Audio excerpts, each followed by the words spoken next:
Hi, this is John Thompson, Superintendent for the New Haven Unified School District, and today I am at Kitayama Elementary School, and I'm going to do a 40s questions episode with Blake Chong, Coach Chong, who after 39 years of working in the New Haven Unified School District will be retiring this year. So we're going to learn a little bit about Coach Chong and go from there. All right, so we're going into the coach's room here.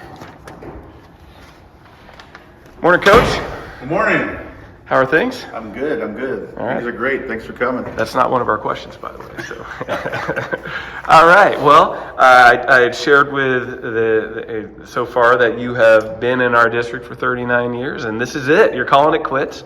So, why don't we start with what schools you've worked at in the New Haven Unified School District? Well, it all started back in 1984, and I started at Hillview Crest, and actually spent a little bit of time also at Alvarado that first year, and 9 years there, I believe. Then from that point, I went to Logan for 10 more years, and after the 10 years there, I've been here for the last 20 years. But I could believe in 1982, I started coaching at Logan. Wow. And decided to give it a break, and been here ever since. Did you always teach PE? It's only been PE the whole time. Nice. That's great. That's great. What did you want to do before you were a teacher? Or what did you do? What did you want to do? Well, besides washing dishes and working at a gas station, I actually spent 12 years while I was teaching working at UPS in Oakland. Man. So loading trucks, unloading, and just workaholic, I believe. You probably didn't get a whole lot of sleep during that period of time. No, especially during the season. I think I would have 3-4 hours was a lot. So maybe once a week, I'd get to sleep 8-9 hours just to catch up. Oof. So how did you end up in the New Haven Unified School District? Why here? Good question. I think back in 1973, Father said, we're moving to Union City. We were like, where's that? So I ended up going to Logan and graduated in 1977. Ended up playing baseball, basketball, and football there. And that's how it all started, being in Union City. All right. Wow.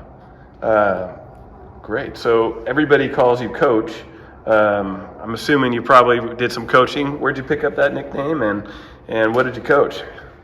In 1982, after I got out of college, I came back and started coaching the freshman team for 1 year.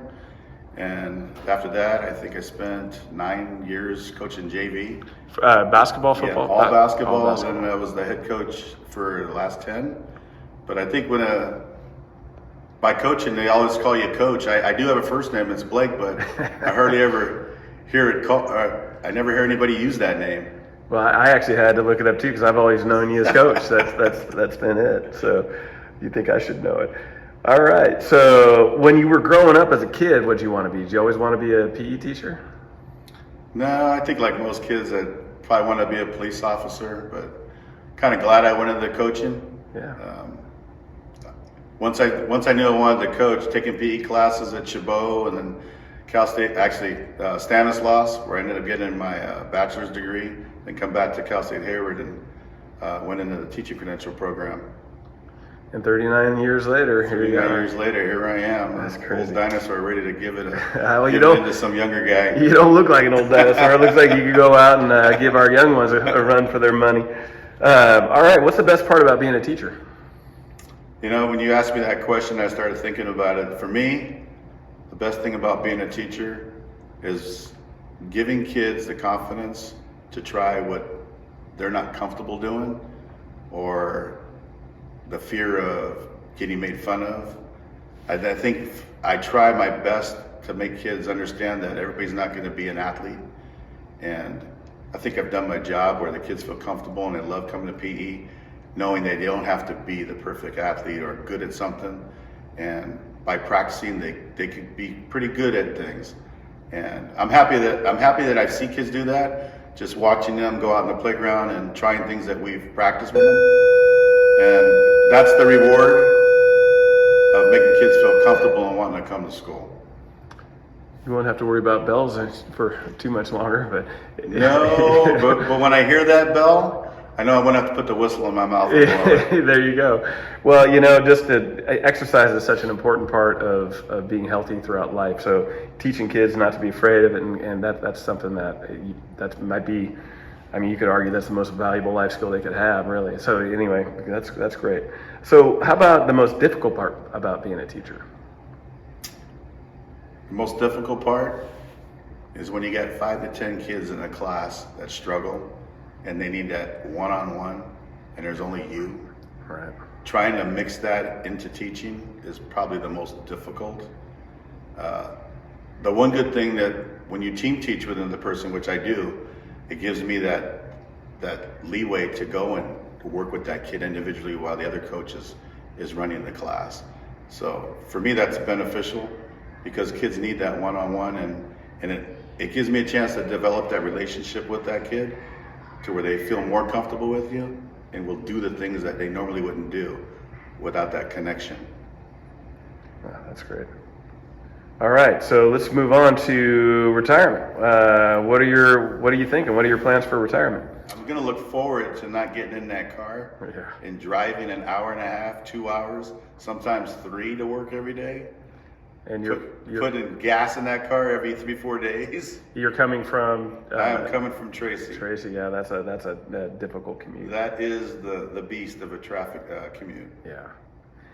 All right. Well, what's the best thing about you've been at Kitayama for 20 years, you said? What's the best part about being here?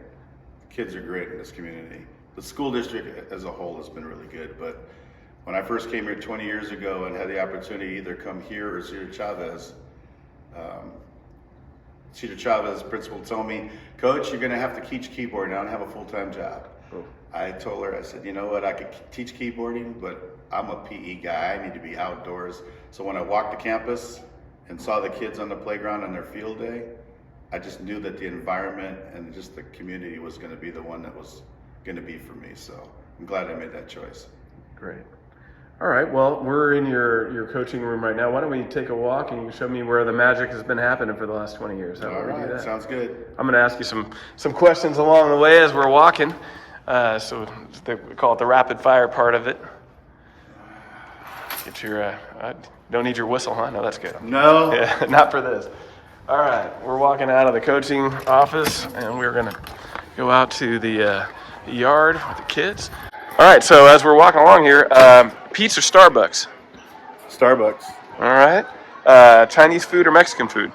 Mexican food. Favorite pizza topping? Pepperoni. Steak or fish? Steak. Favorite place to eat? Ooh. That's a toughie. Actually, it's not. My wife is an awesome cook. I'd rather eat at home than go out. Oh, you're going to get some points with your wife if she watches this one. I hope so. She's going to watch this. All right. So, we've got some kids. Hello, everybody. Say hello. We're filming. This is a video about Coach Chong. So, but anyway, hello, everybody. All right. Enough of all you. We got to get back to Coach Chong. I'm a big fan. I don't know who you are, but he's the best PE teacher. All right. Uh-oh, I didn't train her to say that, but thank you. Yeah, that's good. Yeah, More credit. that. So now you have an audience. I do. Steak or fish? Oh, I already answered that. Sorry, that's all right. What are you streaming right now or watching? Actually not streaming anything, but if I were to watch a program, it would be an old Western with John Wayne or Clint Eastwood. Nice. I used to do that with my dad, so I still like taking that. over now. Nice. Last book you read? The Secret. Okay. I think, why don't we walk over here? There's a little worry there's a little too much noise, and I want to make sure people can hear you. See you later, everybody. All right, favorite sports team? The Warriors. Nerf gun or water balloons? Water balloons. First thing you're going to do when you retire? Go on a vacation with the wife. All right, that's good. Let's see, a superpower you would like to have? Well, if I had a superpower, it'd probably be flying. All right. How about a secret talent? Ooh, secret talent. Singing. Wow. All right. Favorite movie? I like the Top Gun movie, and the latest one I saw on a flight was the Maverick. All right. Hey, everybody. You got a lot of fans today. How about a dream car? I know you don't want to spend any more time in your car anymore, but... No, but if I had one, it'd be a Maserati. Oh, that's nice. Favorite band or type of music? I listen to all kinds of music. I like to play different cultural music for the kids since we're in a diverse community, and they like that. All right. Favorite hobby? Well, that would be golfing, but I also like to work out, do videos, and my wife and I go on hikes. Excellent. Okay. Country you'd like to visit? I think the next one we're going to hit is Spain. Cruising or camping? Cruising. Used to be camping, but that's changed. Cats or dogs? Both. I got one of both. All right. Snow or sand? Sand, Hawaii. Skydiving or scuba diving? Scuba diving. Most adventurous thing you've ever done? Jumped off a train trestle. Wow. Okay. Well, and you're still here to talk about it, so that's good. Barely. If you could be one, a singer, athlete, or actor, which would it be? An actor. The Rock. All right. One thing people don't know about you. What do you don't know about me? The best. I think people know that one. Well, before I got my teacher credential, the two classes that I put off because I was scared to death was public speaking and dance, and those ended up being my best classes. And that was because I had great instructors that didn't make me feel scared and encouraged me. Nice. All right. Let's see. Best advice you give your teenage self? Don't be afraid to try things that you're scared of. And if you could switch lives with somebody for a day, who would it be? See, this is his fan club. This is the first time we've had a fan club here. Who would I switch with? Yeah. I'd switch with our principal just for a day, though. All right, principal for a day. One thing you want a new student to know about our district? The district is awesome. Come to this school district. You won't regret it. All right, and as a parting thought here, is there anything you'd like to say to our students, families, and staff after 39 years of working with them? Well, without dropping a tear now, you put me on the spot. I say goodbye to the kids. I'll miss them. Thank you for the families that give me an opportunity to be a part of their lives, because I'll treasure it. All right. Well, how about we have everybody, we'll finish with everyone say, why don't you say, thank you, Coach Chong. Thank you, Coach Chong. All right. Well, that's a wrap. Thank you. Thanks.